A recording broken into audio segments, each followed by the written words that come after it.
So at this time, I'm going to ask our 2012 Scholarship Award recipient, Amanda Jolly, to come forward and present this year's award. Amanda is the granddaughter of crew member Armin Jolly, who welcomed all of you tonight. Come on up, Amanda. I just want to embarrass you a little bit.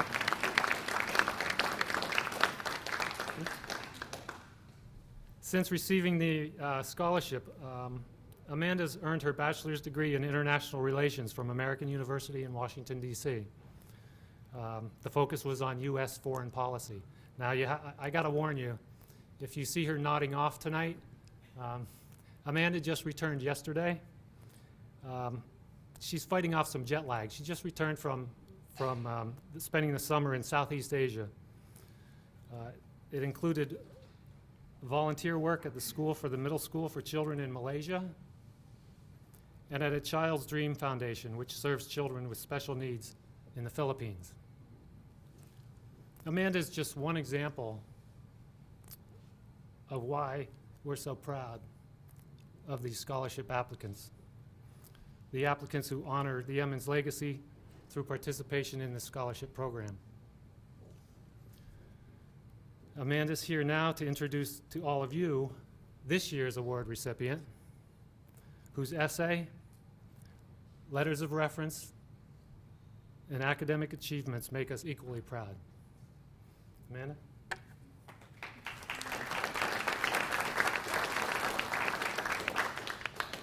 Hello, everyone. I'm so happy to be able to be here with all of you, and I'm happy to be able to introduce Eileen. I've been asked to come up here to say a few words about Eileen, and then ask her to come up to read her winning essay. So Eileen Catherine Korney is our 5th recipient of the Lieutenant John J. Griffin USS Emmons Memorial Scholarship. Eileen is the granddaughter of shipmate James J. Korney and is the daughter of Jim and Catherine Korney. Eileen is in her 3rd year at Roger Williams University and is continuing her work towards a degree in graphic design communication.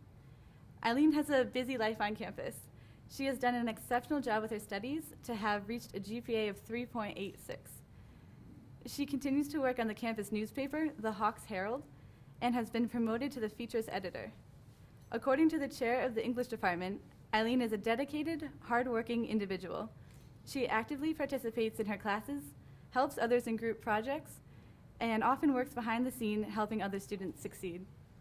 And an associated dean remarked that her grades demonstrate her work ethic, curiosity, and passion for learning.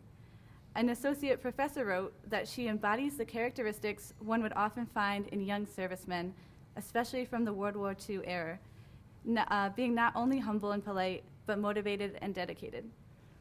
So before I ask Eileen to come up, I'd like to read this year's essay question. The 2014 essay prompt is as follows.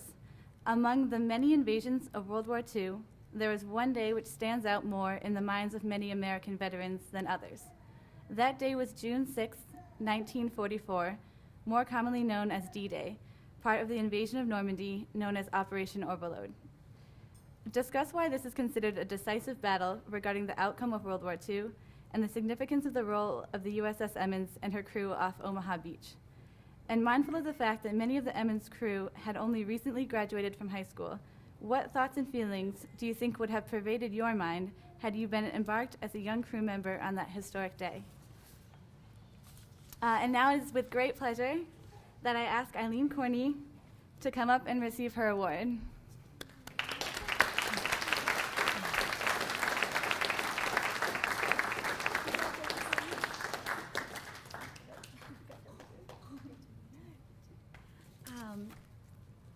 And Eileen will say a few words and read her winning essay.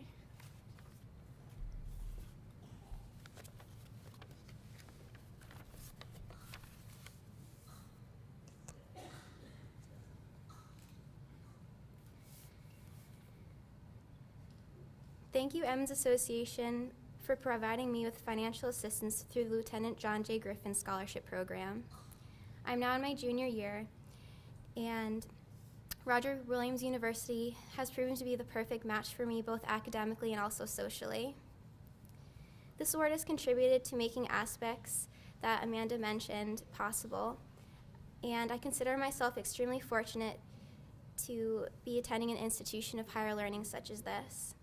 We're so grateful for your commitment and generosity, as it helps me reach my goal of achieving a degree in majoring in graphic design with minors in marketing and the fine arts. Last fall, my parents, Jim and Kathy, and I, along with my older sisters, aunts, uncles, and cousins, were able to attend my grandfather's final Emmons reunion. My grandpa Jim passed away in December, and since then there has been a discernible void in our lives. I never realized before his passing how much symbolism an anchor tattoo or a bottle of wild turkey bourbon could carry. And if you knew my grandpa well, that was his preferred drink. On the rocks, and don't forget the lemon. While faced with these reminders, initial feelings of mourning washed over me. However, annual reunions that will now celebrate his memory alleviate that sorrow. The Emmons Association has provided me not only with an educational scholarship, but also with a better understanding of sacrifice and appreciation for freedom. Responding to essay prompts assigned by the association's scholarship committee for the past 3 years has challenged me to consider what defines an American. This includes bravery, selflessness, and loyalty. I've come to the realization that it is the men before me and above us that possess these qualities. After exploring its history, I am now familiar with the fate of the USS Emmons on April 6, 1945, and of the valiant leadership of Lieutenant John J. Griffin. The reunions hosted by the Emmons Association has uncovered stories of my Grandpa Jim's own heroism that my family may have never learned about due to his humble demeanor. If not for the association's passionate dedication to preserving the memory of the USS Emmons and her crew, I may have never fully appreciated its legacy as I now do. I am thankful for the Emmons Association's celebration and recognition of these men who view their service simply as their duty. In actuality, their sacrifice contributes to the safety and independence for the generations that follow them. I'll now share with you the essay that I've written for this year's contest. D-Day was a decisive battle regarding the outcome of World War II, because it was the catalyst that led America and its allies to defeating Adolf Hitler and Nazi Germany. It was a battle that incorporated air, land, and sea. According to dday.org, the landing included over 5,000 ships, 11,000 airplanes, and over 150,000 servicemen. Together, this variety was able to successfully navigate and eventually overthrow German forces. This day stands out more in the minds of many historians and American veterans than any other for reasons that are victorious yet bitter. By the end of summer 1944, German forces were no longer present in France, and within the next year, Nazi Germany surrendered. However, thousands of Allied troops were lost or wounded during the Normandy invasion, and this sacrifice made victory possible. The USS Emmons and her crew experienced these highs and lows of June 6, 1944, as they assisted the troops that stormed the shores of Normandy.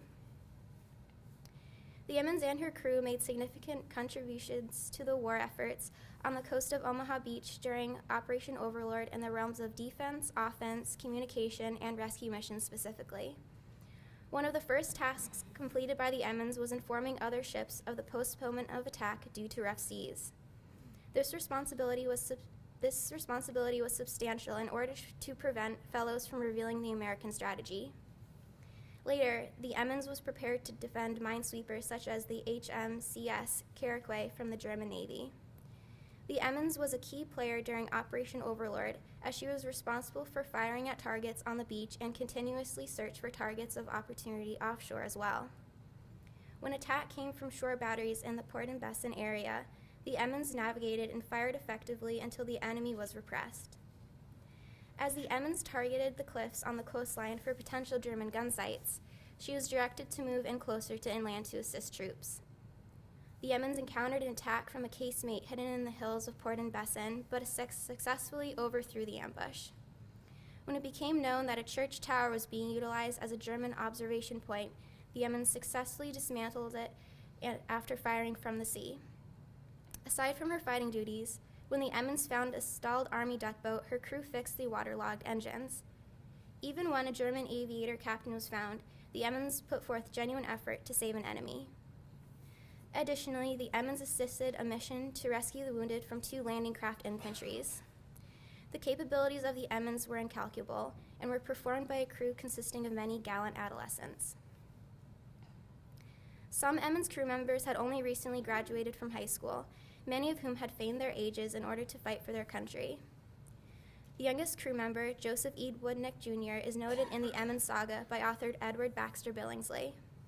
He writes, "He was 2 weeks shy of his 15th birthday when ordered to report to the Emmons in early 1943. If I were in Woodnick's position, my mind would certainly be a whirlwind consisting of fear, doubt, and tumultuous anticipation. The prospect of death from an attack would linger, but soon evaporate once the idea of family and home came into focus. The urge to survive and return as an American hero would fuel my incentive to complete tasks above the Emmons. I would be reminded of the reason for my enlistment, which would be to defend the way of life that foreign forces, such as Nazi Germany, intended to strip me of. These ideas would flood my body with motivation. I would be fueled by the passion for my homeland and energized further by each cumulative accomplishment made by my fellow crew during Operation Overlord. Thank you."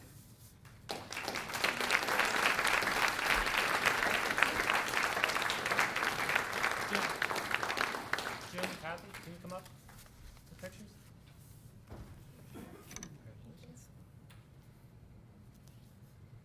Come on, right on it. Over here by the flag in the back. Where's Jessica?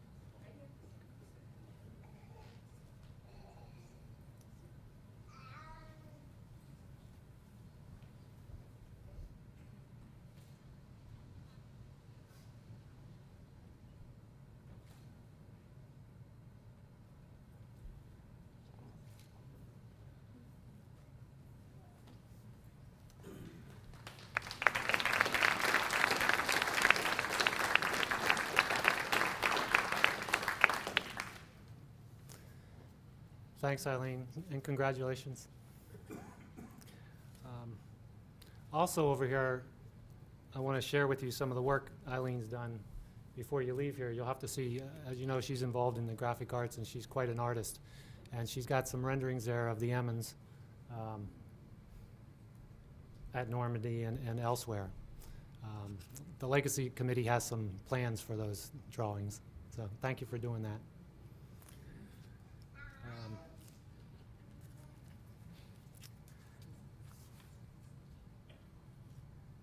In the hospitality room, you will find a copy of Eileen's essay, but as well as the essays of all the prior award recipients and their bios. Thanks, everybody. We really do appreciate your support, and hope you enjoy the rest of your evening.